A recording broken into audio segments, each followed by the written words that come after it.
Hi, how are you today? I'm doing well. Got my green shirt on. I love green, you know that. I'm having a good day. It is a busy day for sure, but it is a good day. Every day is a good day as long as things are happening, and they are happening here. I hope that your day is going wonderfully and that you're doing the things that you need to do at your house and that you are helping out your grown up or following through with your seesaw work or all the many things that you do every day. Hopefully, you're playing, getting some fresh air, going outside, and enjoying the great outdoors and all those things. So, I hope that you are reading as well and that you are enjoying our chapter book. This chapter book that we're reading now is called A-Class Pets. Plus one squirrel plus one dog equals chaos. And we've been talking about the chaos happening in our story, haven't we? Let's see. We have a squirrel named Twitch. He was going to be eaten, or he thought he was, by an owl, ran in over a dog, made the dog start chasing him. They ran into school. That was pretty chaotic for a squirrel and a dog to be in a classroom. Then they realized that they were locked inside the gate because the custodian left for the night, and so he locked the main door. I guess they must go in one door. And Twitch has reached out to some of his buddies. One of the buddies is Green Eggs and Hamster. And Green Eggs and Hamster helped hide him momentarily, I believe. And then the dog came to Green Eggs and Hamster and said, I can smell a dog. And Green Eggs and Hamster said, no, you cannot. That is a rodent you smell. It is not a dog. He's a rodent just like me. And he ended up sending the dog on his way to fifth grade to check in the fifth grade classroom. And then the dog came back and wasn't believing him at all. Then our friend Twitch, the schoolyard squirrel, ran into Lucy Cottontail's room. She's the second grade rabbit, and she wasn't that excited to see Twitch because she seemed to have a different idea about Twitch than what we're noticing, and Twitch had an idea about the Lucy Cottontail that we're hearing about. So they weren't the best of friends, right? Lucy Cottontail was like, what do you want from me? Blah, blah, blah. And Twitch just kept at her, and then Lucy did show us her heart. And she did talk to him about running across to another room, which is called the next chapter that we're going to read today. And she said that there was a library rat named Sweetie, which Twitch was aware that the rat's name was Sweetie. And Lucy Cottontail reminded Twitch that Sweetie was really good with his hands and he could open his own cage by himself, and that maybe if Twitch got in the cage with Sweetie, that he'd be safe. So Twitch ran to Sweetie. So that's what we're going to read today. Sweetie, library rat. And here's a picture of Sweetie before we begin. He's opening his own, I don't know if it's a boy or a girl. Let's see. We'll learn as we read, right? This story is about getting to know different characters and their behaviors, their personalities, how they feel, what they're thinking, how they behave towards others. So it's been fun to learn about these characters. I like being a rat, even though rats sometimes have a very bad reputation. For example, if a person tattles or does something mean, another person might say, "You rat." I never tattle, and I'm not mean. Sometimes when the parents of the students first meet me, they ask my teacher or my room mother, Miss Krause, Does he bite? Miss Krause answers, Does your dog bite? Would you keep him if he did? No, of course not. Sweetie doesn't bite, Mrs. Krause always says to them. Then she'll hand me a treat to show them. Ooh, I stand up on my back feet and I wiggle my pink little toes. I have heard people say this is cute, and I'm working hard to impress them. Then I take the treat very gently from Miss Krause and I eat it, holding it with my fingers. Everybody is always like, oh, how cute, it's so cute. Another thing people say, if something is dirty and worn, is that the thing is ratty. Well, I'm not dirty or worn looking. I have white fur and I spend a good deal of time grooming it, which means I clean it. Since the fur is mine and since I am a rat, the fur is ratty. But it is also clean and neat. It's just ratty because it's on me. And if someone has messy hair, people sometimes call the messy hair a rat's nest. Well, there you have me. I'm a bit messy because I love to chew on things. Not fingers, of course, but just about everything else. Every year, the first story Miss Krause reads to the incoming first graders when they enter the library is Cinderella. Some of the children complain that they already know the story, but Miss Krause says she wants to start the year with a story that has a good rat role model. The rat in Cinderella is the hero of the story because he drives the coach, the wagon, that carries Cinderella to the ball. Without the rat coachman, Cinderella wouldn't have ever met the prince. I love to hear stories, even when the hero is someone else besides a rat. My friend Twitch the squirrel often comes after school to visit me.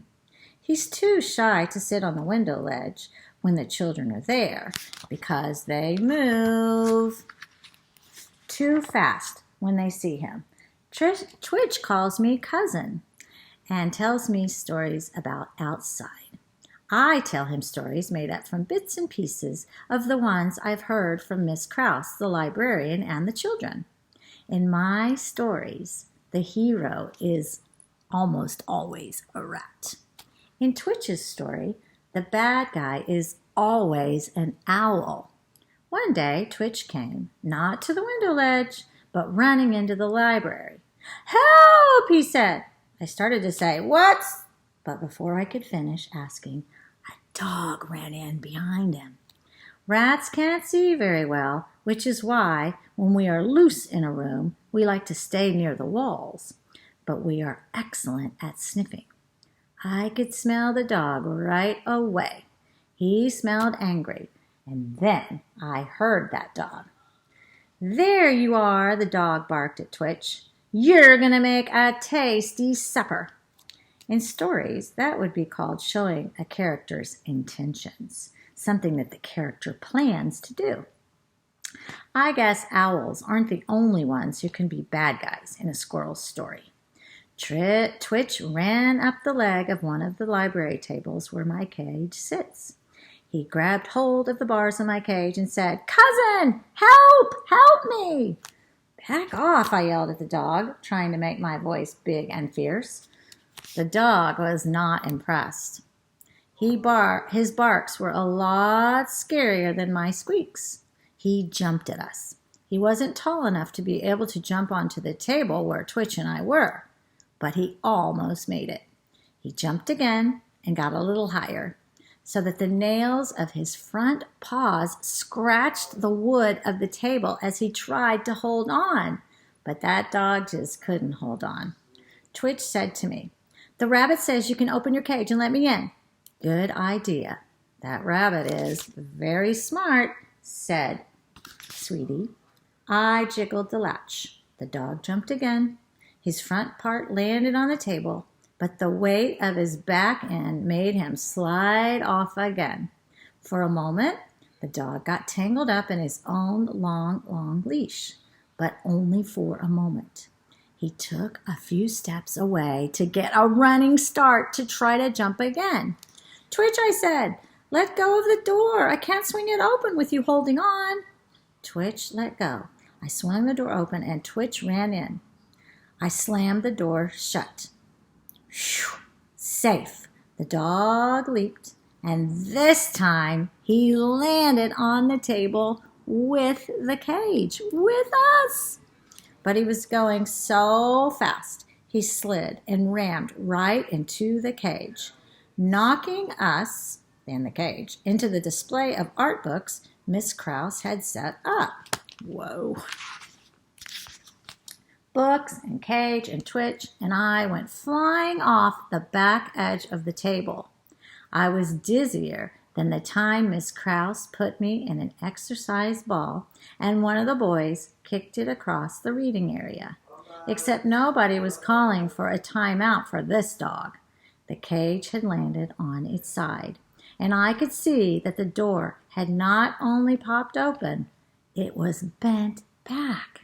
Oh no! It would not close. The cage was no longer someplace to be safe from this dog. The dog was looking a bit confused. To find the cage wasn't on the table anymore. But then he spotted us on the floor and he jumped down.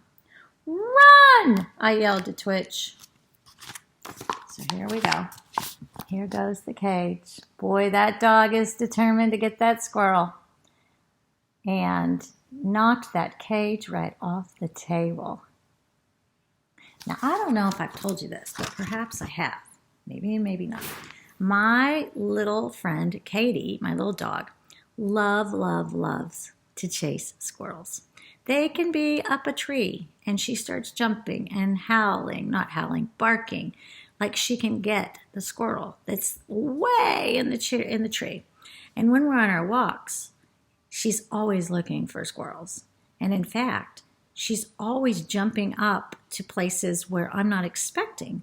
So if there's a raised wall next to the sidewalk where I'm walking, it might be, about to my shoulders. My Katie will jump up on the raised wall if she thinks she's going to get to go chase a squirrel. So it's just crazy. My other dog, Buster, he is not really a squirrel chaser or hunter. He is a cat chaser. And sadly, he doesn't know about cats really, so that's why he chases them, I think. Because we've never had a cat during his stay at our house, him living with us. The other thing that my friend little Katie loves to chase are lizards. And she's always pretending that she is going to find a lizard in a bush. So Katie's my hunter, and Buster is my leader. He's a leader. He's always leading us around on our walks. He's always showing Katie how to do different things that she copies. And it's pretty amazing that dogs have these personalities. But that's what makes us love them so much. Dogs, cats, hamsters, whatever you may have at home, they all have their own little personalities. Just like Twitch has a personality, everybody has a personality. All right now, my friends, I am going to let you go.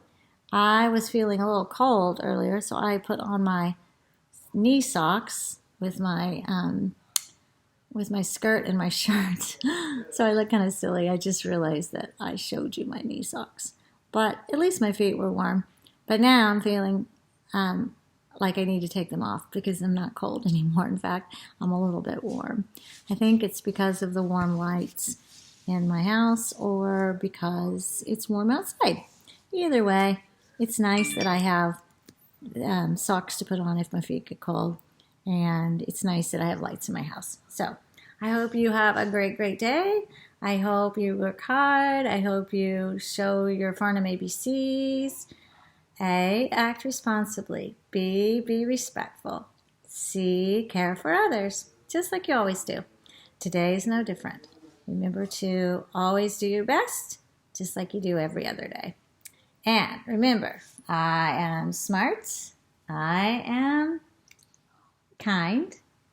I am honest. I am silly. I am brave. I am loved. Yes, you are. You are very loved by so many people, including me. So here's my virtual hug for you. And I send you off to do what you need to do. make sure you're getting outside and enjoying the great outdoors. And I wish you a lovely day, and I'll see you soon. Bye-bye.